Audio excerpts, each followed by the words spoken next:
The next global choke point, the Gate of Tears. Look at this map. It's a narrow strip of water, just 18 miles wide and at its tightest point. To the west lies the coast of Djibouti. To the east, the rugged shoreline of Yemen. In Arabic, it is called the Bab el-Mandeb. In English, we know it as the Gate of Tears.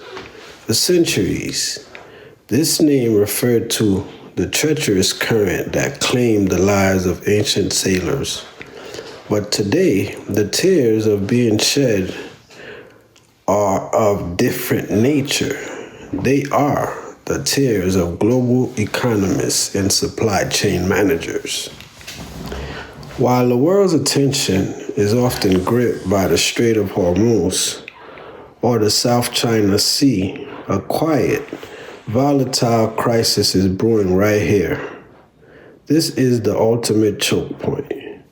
We often take the global flow of goods for granted.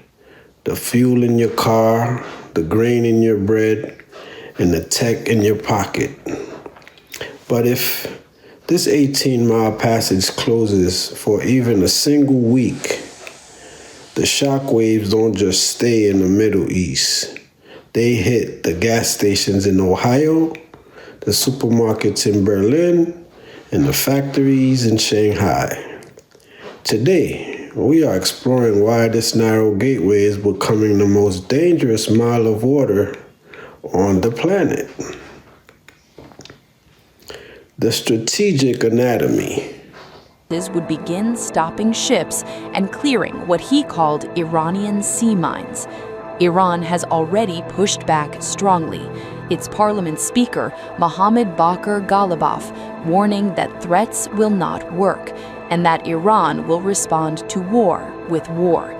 Now, Yemen is adding its voice, linking its position directly to what it calls the axis of resistance, and signaling that any attack on Iran will not remain contained. The warning also comes after failed negotiations in Islamabad, more than 21 hours of talks ending without a deal. Iran blaming the U.S. for excessive demands, the U.S. blaming Iran for rejecting key conditions. For Yemen, this is proof that Washington is trying to achieve through negotiations what it failed to achieve in war. And now, with diplomacy stalled, the risk of escalation grows. Because if conflict resumes, it may not just be the U.S. and Iran. It could involve multiple actors across the region. The message from Yemen is clear. War will not stay limited. Iran's president has delivered a blunt message to Donald Trump. No compromise on what he calls the country's nuclear rights. According to Al Jazeera, Masoud Pezeshkian, in a strongly worded statement, said that Tehran sees no middle ground on the core issue dividing it from Washington, D.C. No one has the right to deprive us of our nuclear rights, and what we demand is to be treated on the basis of equity among all peoples. Our fundamental stance is based on preserving peace, stability, and security in the region. We are not seeking to expand the circle of war, nor have we initiated any wars or conflicts. We do not intend to attack any country, and we are exercising our legal and legitimate right to self-defense. The enemy failed to achieve its goals, violated international laws, and attacked infrastructure, schools, and hospitals.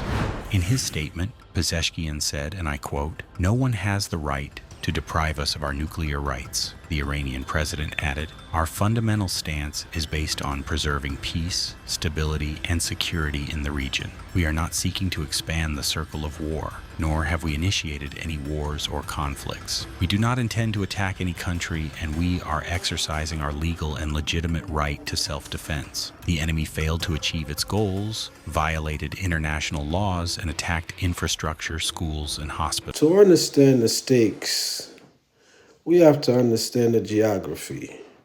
The Bab el-Mandeb is the southern entrance to the Red Sea.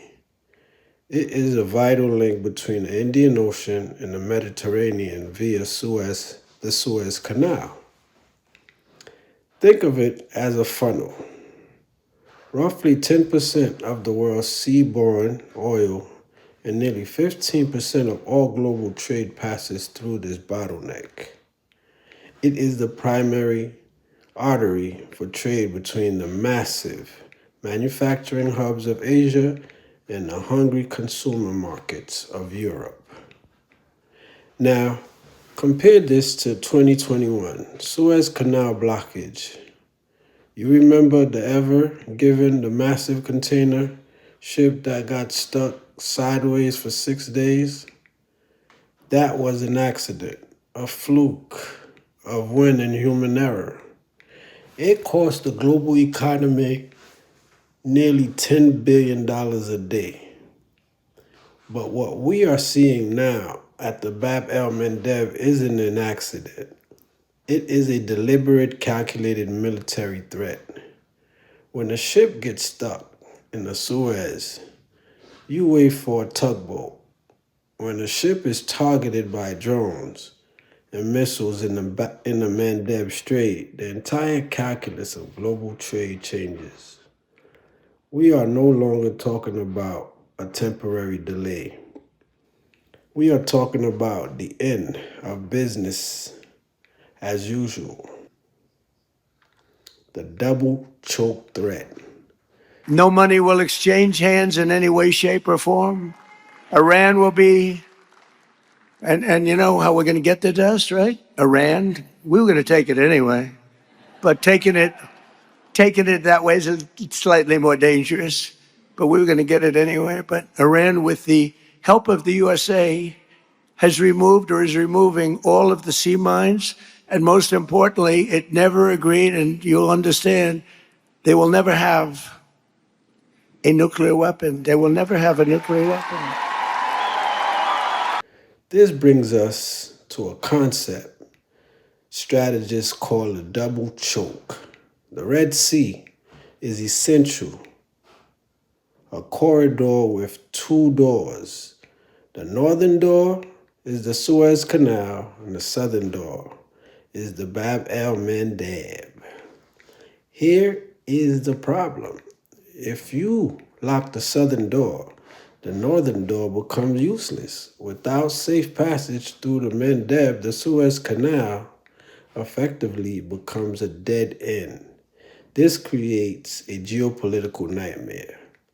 Right now, we see a complex web of regional powers and non-state actors vying for control over these shores. International navies, led by the United States and its allies, are scrambling to maintain what we call freedom of navigation. But patrolling 18 miles of water against asymmetric threats like low-cost drones and shore-based missiles is an incredibly difficult and expensive task.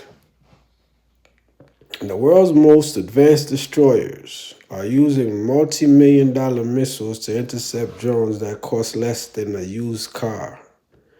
This imbalance is unsustainable. It's not just a military confrontation. It's an economic war of attrition. Global economic aftershocks. So, what happens when the gate of tears begins to close? We see the emergence of a hidden tax on everything. When shipping companies decide the risk is too high, they don't just stop moving goods. They reroute. They send their massive vessels all the way around the southern tip of Africa, the Cape of Good Hope. This adds nearly 4,000 miles. On peace negotiations with Iran, Donald Trump touted positive news in talks with Iran as questions lingered over the reopening of the Strait of Hormuz. And labor costs. You don't have a deal by Wednesday when the ceasefire ends. Will you extend the ceasefire or will you start attacks again? Maybe I won't extend. These costs but the blockade is going to remain. But maybe I won't extend. So you have a blockade. the And consumer. unfortunately, we'll have to start This dropping is bombs again. Thank you the very much, primary everybody. Thank you. I driver think it's of going to global happen. inflation. Hello, everybody. Nice to be with you. We're landing No pretty soon. central bank can We had control some with pretty good interest rates. news And 20 this minutes is where ago, but it seems the to be X going very factor well in comes the in. Middle East with Iran. Nations like China and We'll India know are over watching a this little very bit of time. closely. We're negotiating over the For weekend. decades, the Western world, And as you know, we specifically have the the U.S. Navy, has blockade. been The blockade's been very guarantor successful. of safe seas. And of equal success has As been the West the struggles to 5 weeks contain before the blockade. these The new combination threats, the BRICS was nations are pretty lethal, asking, I would say. should we So we're rely going to be on knowing the very shortly. Western-led security model But that is we're clearly talking over. being I expect strained, things to go well. Many of these things have been China, negotiated and agreed to. which So what was has the its good news that you only had 20 minutes oversight ago? Having to do with military Iran. Can you tell us anything about literally You'll hear overlooking about this it. What are you gonna strait. I just think it's something that should happen. Playing a long game. It's something They are that only looking makes for sense to stability, happen. but they are also And looking for I think a it will. shift We'll see what happens, in but I the think it global will. Have you power agreed to dynamic. You told me on the phone earlier that everything has West, been agreed to. If the West You told cannot me keep earlier the that gate everything of has been tears agreed open, to. Iran was the world may saying look something to new different. leaders So, to secure what the has been trade worked out in routes. that time? What? Say something different. While Trump fixates on the Strait of Hormuz, Iran's Mujtaba camp quietly moves to rebuild and reload its missile arsenal. New reports of underground missile cities suggest Tehran may be clawing back much of its pre-war strike power out of sight. US intelligence now fears Iran can still access around 70% of its pre-war missiles, undermining Trump's victory claims. As the ceasefire clock runs down, Iran is positioning rockets and launchers, raising fresh questions about how ready the US really is. Amid rising tensions, Iran is demonstrating that it still holds enduring leverage, thanks to its surviving missile capabilities.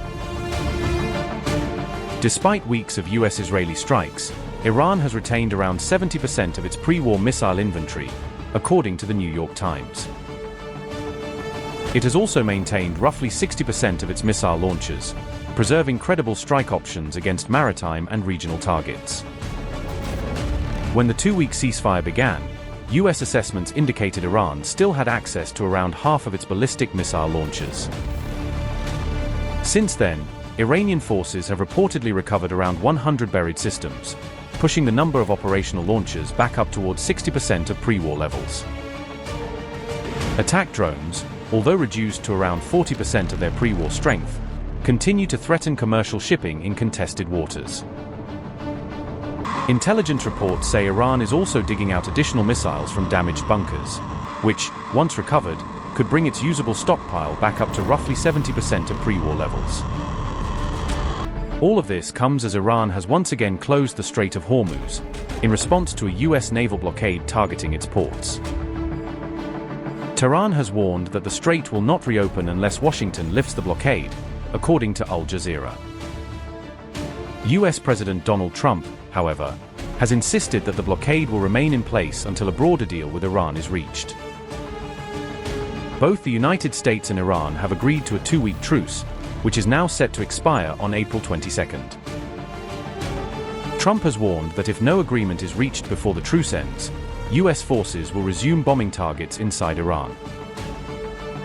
Earlier satellite images showed Iran clearing debris from underground facilities, apparently to uncover its so-called missile cities and restore launch capability. The revelation emerged on April 14th in a CNN report that cited satellite imagery, as also noted by Iran International. The images reportedly show heavy machinery being used to clear tunnel entrances during the two-week ceasefire with the United States. The entrances to these missile bases had earlier been targeted in strikes carried out by both the United States and Israel. One of the central aims of the war was to destroy Iran's ballistic missile program and weaken its long-range strike capability. US War Secretary Pete Hegseth had claimed that the joint US-Israeli operations had destroyed Iran's missile program. Hegseth also said that Iran's military had been rendered ineffective for years to come after the strikes. However, recent US intelligence assessments suggest that roughly half of Iran's missile launchers are still intact. Experts cited by CNN said this kind of activity reflects the design and purpose of Iran's underground missile cities. These missile cities are built to survive attacks, allow forces to emerge again, and resume operations after an assault. The research associate said, Quote, a ceasefire requires you to accept that your adversary is going to reconstitute some of their military capacity that you just spent a bunch of time and effort and money destroying. This aligns with the overall concept of operations for the Missile City, which was, you eat the first attack, dig yourself out, and then launch again, unquote.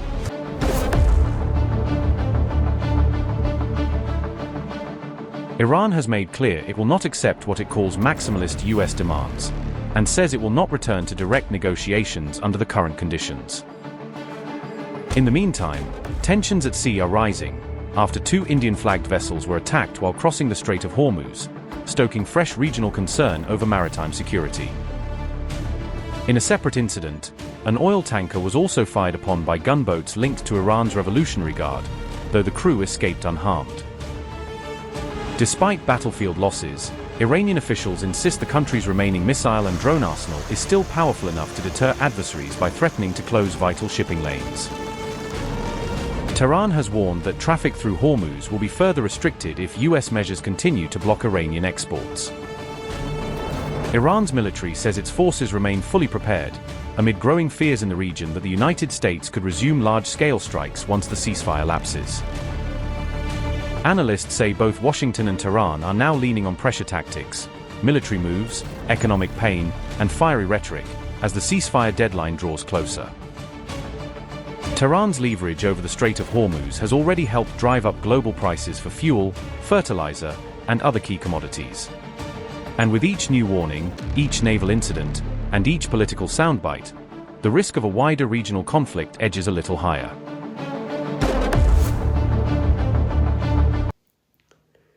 In conclusion, as we look at the horizon, we have to ask, is a total shutdown of the Bab el-Mandeb inevitable?